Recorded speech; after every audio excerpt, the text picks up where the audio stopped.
Organizers of the world's largest 25K run are preparing for the big event as our meteorologists watch the weather data closely.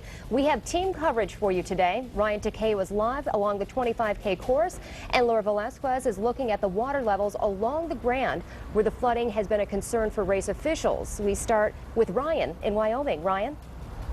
Hi, Emily. Good afternoon to you. We're on Indian Mounds Drive here in Wyoming. As you can see, the road is closed. As recent as Saturday, there were some flooding concerns here. Now, my photographer and I, Dave Limbaugh, we just walked this stretch of road here coming in from Granville, and just down that road, there was plenty of debris, some mud in the road, but I talked to race officials. They say that they are confident that the 25K course overall will be dry, that individual cities, including Grand Rapids, Wyoming, Granville, and Walker, that they will have crews here this week taking care of the course leading up to Saturday's race. I want to show you a map of that 25K course. It is the traditional route.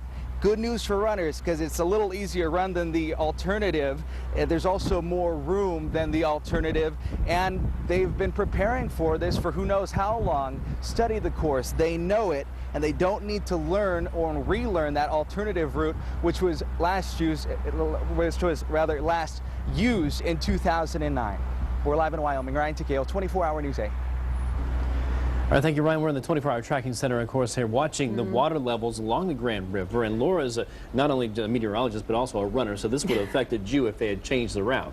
But yeah. What are we looking at right now as far as the levels go? Well, I think good news. I think we're going to make it, but just barely. It really was a close call. Race organizers coming right down to the final few minutes with this one. Take a look at the latest flood advisories. Notice that Kent County and Ottawa County are no longer highlighted. Rather, we still have the advisory in effect for the Grand River at Ionia, where it's not a flood warning, so it's not quite impacting a lot of areas away from the river, but right along the river banks, a little bit on the full side.